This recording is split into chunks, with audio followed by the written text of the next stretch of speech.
Cabinet సమావేశం కొనసాగుతుంది. 31 అంశాలతో కేబినెట్ అజెండా. విశాఖలో కాగ్నిజెంట్ ఏర్పాటుకు భూ కేటాయింపులపై చర్చిస్తున్నట్లుగా తెలుస్తోంది. సిఆర్డీఏ అథారిటీ ప్రతిపాదనలకు ఆమోదం తెలుపనుంది మంత్రివర్గం. అమరావతిలో 2 దశలో 44,000 ఎకరాల ల్యాండ్ పూలింగ్, 1,450 ఎకరాలలో మౌలిక వసతుల కల్పనకు 1,052 కోట్లతో టెండర్లు. ఏపీలో మరో 2 కొత్త పట్టణాభివృద్ధి సంస్థల ఏర్పాటుపై చర్చ జరుగుతోంది.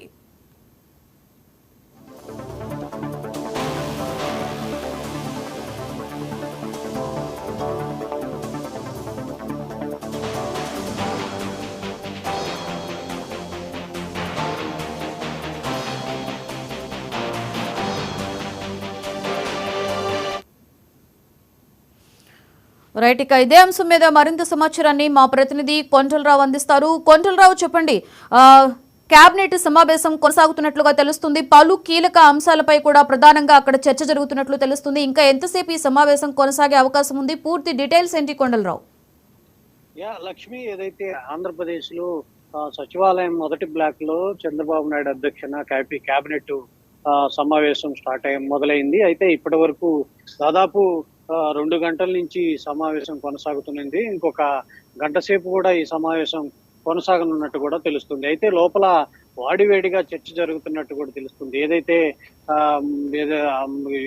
తెలంగాణ ఆంధ్రాకి సంబంధించి బనకచెర్ల ప్రాజెక్టు మీద సంబంధించి వివాదం నడుస్తున్న నేపథ్యంలో ఈ వివాదం మీద కూడా ఎక్కువ చర్చ నడుస్తున్నట్టు కూడా తెలుస్తుంది. అయితే ఈ వివాదంలో ముఖ్యమంత్రులే ఇన్వాల్వ్ అవ్వాలి, మంత్రులు ఎవరు ఇన్వాల్వ్ అవ్వద్దు అన్నట్టు కూడా ముఖ్యమంత్రి మంత్రులతో చెప్తున్నట్టు కూడా సమాచారం మనకు అందుతున్న నేపథ్యం కనపడుతుంది. దీంతో పాటు ఏదైతే దాదాపు 31 అంశాల మీద కూడా ఈ కేబినెట్ ఎజెండా ఈ రోజు మొదలైంది. విశాఖలో కాగ్నిజెంట్ ఏర్పాటుకు కూడా దాదాపు 22,000 ఎకరాలకు సంబంధించి భూ కేటాయింపులు ఉంటాయంటూ కూడా కేబినెట్ లో ఈ చర్చ ప్రధానంగా జరుగుతున్నట్టు కూడా తెలుస్తుంది. దీంతో పాటు సిఆర్డీఏ అథారిటీ ప్రతిపాదనలకు కూడా ఆమోదం తెలపనున్నట్టు కూడా ఏపీ కేబినెట్ మీట్ జరుగుతున్నట్టు తెలుస్తుంది.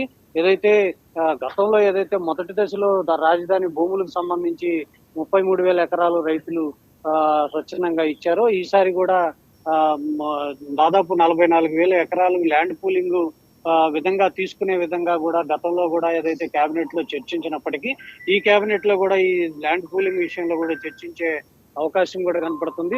దాని మీద కూడా చర్చ జరుగుతున్నట్టు కూడా తెలుస్తున్న నేపథ్యం అయితే కనపడుతుంది. ఏదైతే 1,450 ఎకరాల్లో మౌలిక వసతుల కల్పనకు కూడా 1,052 కోట్లతో టెండర్లు పిలిచిన నేపథ్యంలో ఈ టెండర్లు కూడా ఆమోదించే విధంగా కూడా ఏపీ కేబినెట్ లో చర్చించనున్నట్టు కూడా తెలుస్తున్న నేపథ్యం అయితే కనపడుతుంది. ఏపీలో మరో కొత్త పట్టణాభివృద్ధి సంస్థకు సంబంధించి 2 పట్టణాభివృద్ధి సంస్థకు సంబంధించి కూడా చర్చ జరుగుతుంది. ఏదైతే దాదాపు ఇంకొక గంట సేపు కూడా ఈ కేబినెట్ సమావేశం కూడా జరగనుంది. కేబినెట్ మంత్రులందరూ కూడా కేబినెట్ సమావేశంలో పాల్గొని ముఖ్యమంత్రి పలు సూచనలు చెప్తున్న నేపథ్యంలో ముఖ్యంగా ఈ బనకచెర్ల ప్రాజెక్టు మీద కూడా బాగా చర్చ జరుగుతున్నట్టు కూడా తెలుస్తున్న నేపథ్యం అయితే కనపడుతుంది. Lakshmi. Right, thank you Kondalarao.